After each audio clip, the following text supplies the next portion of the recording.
നമുക്ക് വന്നേക്കണം കൊറിയറായിട്ട് വന്നതാണ് ഒരു key. Honda City, Amaze, Brio പോലുള്ള 2015 മുകളിലേക്കുള്ള കാറുകളാണ് ഈ ഒരു കീ വരുന്നത്. ഇതൊരു സ്ക്വയർ ബട്ടൺ കീ ആണ്. അപ്പോൾ ഈ ഒരു കീയുടെ ഒരു കോമൺ ഇഷ്യൂ ആണ് ഇതിൻ്റെ ഇൻറ്റേർണൽ ഷോർട്ടേജ്. ഇപ്പോൾ ഇൻറ്റേർണൽ ഷോർട്ടേജ് വരുന്ന സമയത്ത് ബട്ടൺ നമ്മൾ പ്രസ് ചെയ്ത് വർക്ക് ചെയ്യില്ല.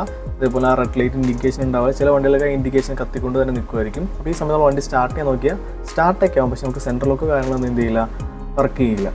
സോ ഈ നമ്മളെ കിട്ടിയ സമയത്ത് നമ്മൾ ഇനീഷ്യൽ ചെക്കപ്പ് നടത്തി അതിൻ്റെ ചിപ്പ് കാര്യങ്ങളെല്ലാം റീഡ് ആകുന്നുണ്ട്. എന്നാൽ ഫ്രീക്വൻസി പുറത്തേക്ക് വരാത്തൊരു ഇഷ്യൂ ആയിരുന്നു. നമ്മൾ അതിൻ്റെ ഷോർട്ട് സർക്യൂട്ട് കാര്യങ്ങളെല്ലാം ഫൈൻഡ് ഔട്ട് ചെയ്തു. ആ ഫൈൻഡ് ഔട്ടായിട്ട് നമുക്ക് ആ കിട്ടിയ ആ ഒരു ഡാമേജഡ് ആയുള്ള കമ്പോണൻസ് എല്ലാം നമ്മൾ റീപ്ലേസ് ചെയ്തിട്ട് നമ്മൾ കീ ചെക്ക് ചെയ്ത് നോക്കുവാണ്.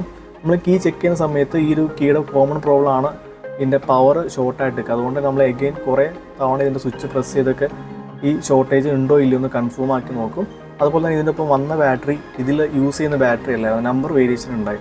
അപ്പോൾ നമ്മൾ ആ ഒരു ഇതിൻ്റെ കറക്റ്റായിട്ട് യൂസ് ചെയ്യുന്ന 1620 എന്ന് പറഞ്ഞ ബാറ്ററി നമ്മൾ യൂസ് ചെയ്തിട്ടുണ്ട്.